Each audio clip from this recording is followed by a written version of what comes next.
آپ مجھے بتائیں ملت مسلمہ قرآن پر پہلے ایمان لائے یا رسول پر؟ ایمان پہلے کس پر لائے؟ ایمان رسول پر پہلے لائے نا. پہلے رسول کو رسول مانا, صادق مانا, امین مانا, سچا مانا, تب اس نے جو کچھ کہا اسے آپ نے قرآن مانا.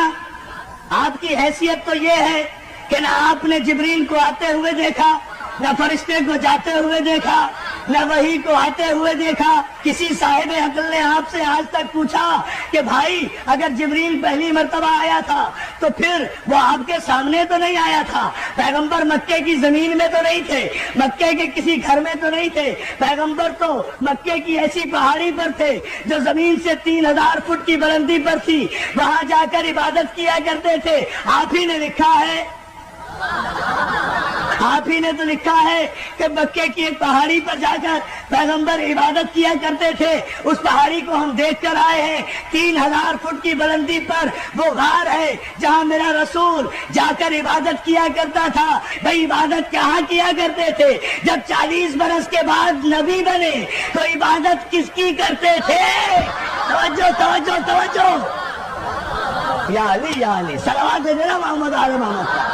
ذرا دیکھے نا ذات تو بھائی کس کی عبادت کیا کرتے تھے, کیا پڑھا کرتے تھے؟ اور اگر خود کچھ اور پڑھتے تھے, ہم سے کہا الحمدللہ رب العالمین پڑھو.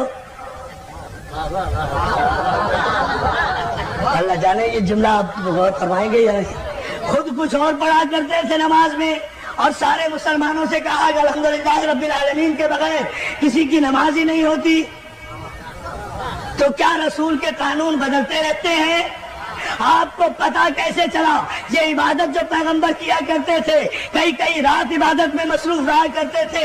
آپ نے خود لکھا ساری رات عبادت کیا کرتے تھے. ایسے ہی میں فرشتہ, پورے مجمع کی توجہ ماشاءاللہ, ایسے میں فرشتہ آیا تو اور کوئی تیسرا تو نہیں تھا. جب پیغمبر عبادت کرتے تھے, بھئی جتنے بھی مسلمان ہوئے ہم سب کا احترام کرتے تھے, کرتے ہیں, کرتے رہیں گے. جتنے بھی مسلمان ہوئے, ظاہر ہے بڑی منزلت ہے ان عظیم المرتبہ انسانوں کی جو کافر سے مسلمان ہو گئے, ہم تسلیم کرتے ہیں. لیکن جتنے بھی کافر مسلمان ہوئے ہیں عزیزان محترم, وہ بقول آپ کے اعلان رسالت کے بعد مسلمان ہوئے ہیں نا. اعلان رسالت سے پہلے تو کوئی مسلمان نہیں تھا. جب مسلمان نہیں تھا تو کوئی راوی بھی نہیں تھا, کوئی روایت بھی نہیں تھی, کوئی حدیث بھی نہیں تھی, کوئی محدث بھی نہیں تھا, غار میں کوئی موقع کا گواہ بھی نہیں تھا. یا جبریل تھا, یا رسول تھا, یا پہلی آیت تھی. آپ نے لکھ دیا کہ یوں فرشتہ آیا, یوں اقرا کہا, یوں رسول نے کہا, میں نہیں جانتا, یوں جبریل نے کھینچا, یوں دبایا, یوں رسول کو پسینہ آیا. توجہ توجہ توجہ,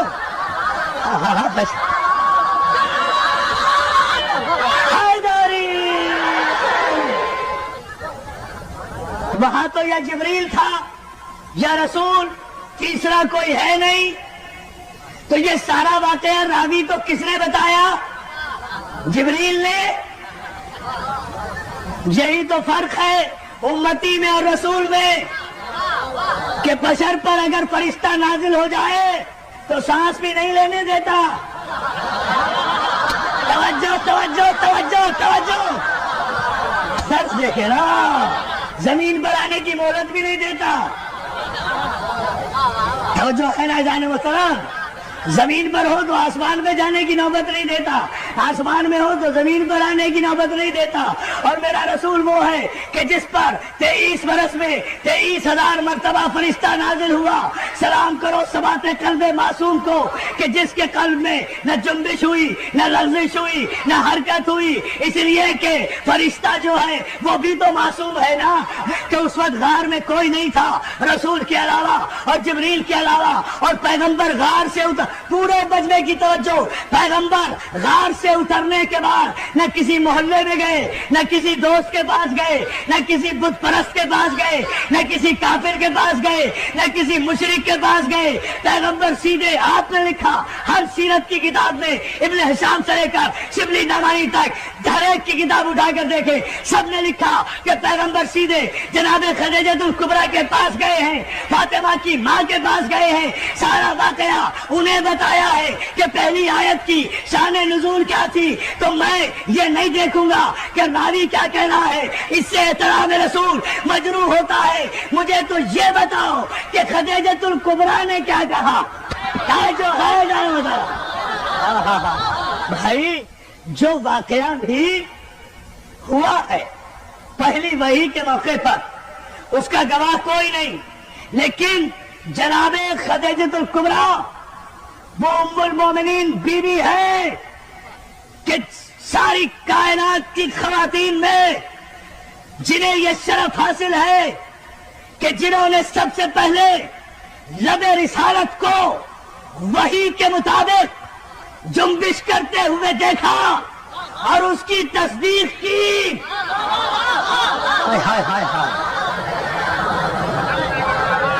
جناب خدیجۃ الکبریٰ وہ خاتون ہیں کہ جنہوں نے اس وقت تصدیق رسالت کی جب کوئی تصدیق کرنے والا نہیں تھا۔ تو اس پہلی آیت کی راویہ یا تو خدیجۃ الکبریٰ ہوں گی، یا ابو طالب ہوں گے، یا جبریل، یا رسول۔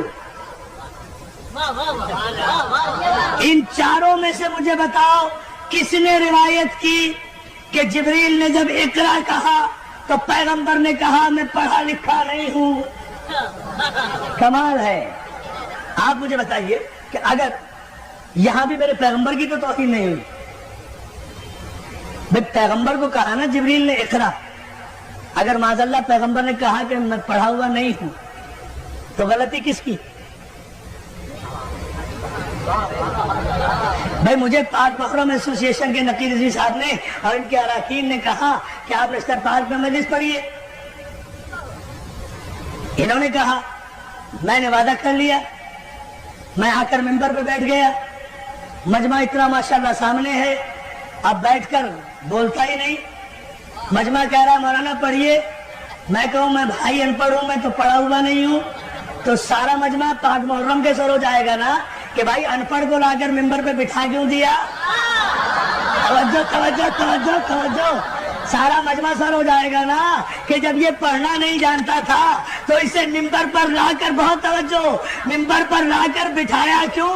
مجھے پھر بھی کچھ نہیں کہے گا، یا بلانے والے کی خطا یا بھیجنے والے کی خطا۔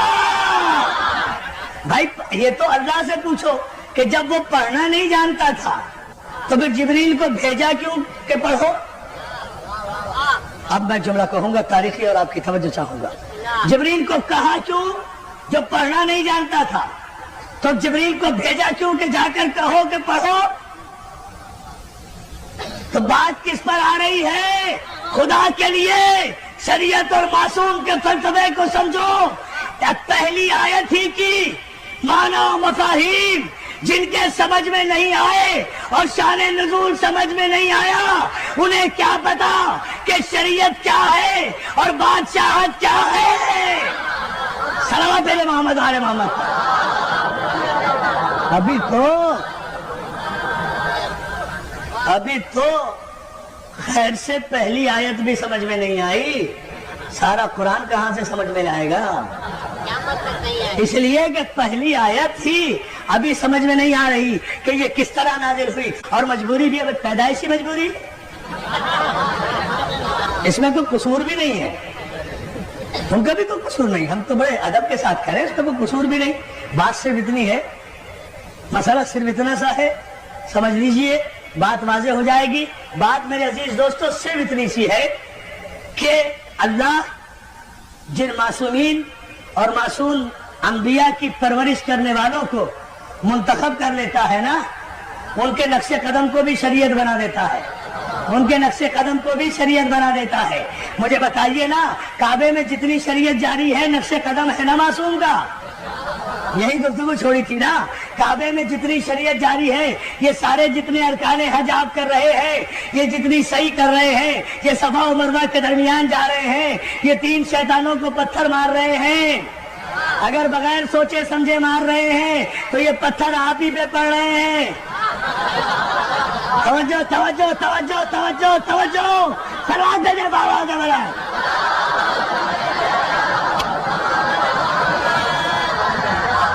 اگر فلسفہ حج سے آیا ہی نہیں، یہ سب کچھ کیوں کر رہے ہیں؟ کیوں؟ کچھ ابراہیم نے ایسا کیا، کچھ اسماعیل نے کیا، کچھ اسماعیل کی ماں نے عمل کیا۔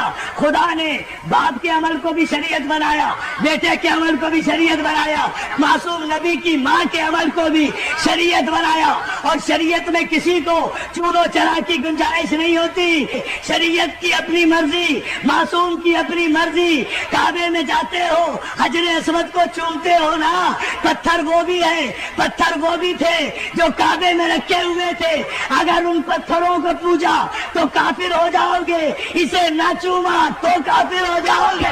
راہ شریعت کا استعمال، بولو شریعت پر کو توجہ ہے میرے دوستو۔ جب آپ اتنے انہماک سے اور اتنی محبتوں سے سماعت فرما رہے ہیں تو پھر ذرا سا اس کی وضاحت بھی سن لیجئے، یہ زحمت بھی گوارا کر لیجئے۔ عزیزان محترم، جتنے پتھر تھے، پتھر کے خدا بنا کے رکھے تھے، سب کو نکال دیا گیا، اس کو لگایا گیا۔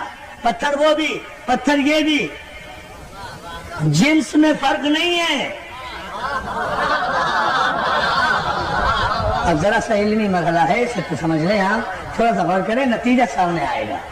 جنس میں فرق نہیں ہے، ایک کو ہٹا دیا گیا، ایک کو لگا دیا گیا، 360 کو ہٹا دیا گیا، ایک کو لگا دیا گیا۔ چلیے بات واضح کر دوں، ٹھیک ہے نا؟ ایک کو لگایا گیا، اس کے ان کے آگے سر جھکایا تو مشرک ہو جاؤ، اسے نہ چوما تو ارکان حج مکمل نہیں ہوتے۔ یہاں تک ارکان حج میں شامل ہے کہ اگر بھیڑ اور رش کی وجہ سے حجر اسود تک نہ پہنچ سکو تو دور ہی سے اپنی ہتھیلی حجر اسود کی طرف کر کے اپنی ہتھیلی کو چوم لو، حجر اسود چومنے کا ثواب ہوگا۔ تو مولانا رش کی وجہ سے حجر اسود تک نہیں پہنچ سکے نا، اصل تک نہیں پہنچ سکے تو ہتھیلی یا انگلی کا اشارہ کر کے چوم لیا نا، وہی ثواب ہوا۔ تو اور ہم کیا کرتے ہیں؟ ہم بھی تو مجلس کے بعد اگر کربلا نہیں پہنچ سکتے تو انگلی کے اشارے سے السلام علیکم یا علی یا علی یا علی، تیرے محمد علیہ محمد پر عجیب فلسفہ کہہ گیا ہو، ایک عجیب رخ سے اتنی احتیاط، پوری توجہ آپ کی چاہوں گا۔ عزیزان محترم، مولا آپ کو سلامت رکھے۔ اس مسئلے پر آپ غور کریں، یہ تو سارے مسلمانوں کا متفقہ مسئلہ ہے نا، حجر اسود کو چومنا۔ کیوں؟ وجہ صرف یہ ہے، کوئی وجہ نہیں ہے اس پتھر میں، کوئی پھول نہیں لگے ہوئے، کوئی یہ ڈائمنڈ نہیں ہے، کوئی ہیرا نہیں ہے، مگر 1 کروڑ تاج محل قربان حجر اسود پر۔ 1 کروڑ تاج محل اور شیشے اور سونے کی عمارتیں قربان، ہیرو جواہرات کی کانیں قربان حجر اسود پر۔ کیوں؟ خدا کے لیے پورا مجمع توجہ کرے، اس لیے کہ میں اپنی تقریر پر اب توجہ نہیں دلا رہا، میں قیامت کے شعر پر آپ کو متوجہ کر رہا ہوں جو بروقت مولا کی مدد سے مجھے یاد آیا۔ عزیزان محترم، کوئی وجہ نہیں ہے، وجہ صرف یہ ہے، اب سمجھ لیں آپ، شریعت بھی سمجھ میں آ جائے گی، معصوم بھی سمجھ میں آ جائے گا۔ علی نے توڑ کر بت، کوئی دلیل نہیں ملتی، یہ شریعت میں شامل کیسے ہو گیا؟ علی نے توڑ کر بت حجر اسود کو دیا بوسا۔ ٹھہرو بیٹا، ٹھہرو نہیں، علی نے توڑ کر بت حجر اسود کو دیا بوسا، کہیں بگڑی کہیں پر بن گئی تقدیر پتھر کی، یا علی یا علی یا علی۔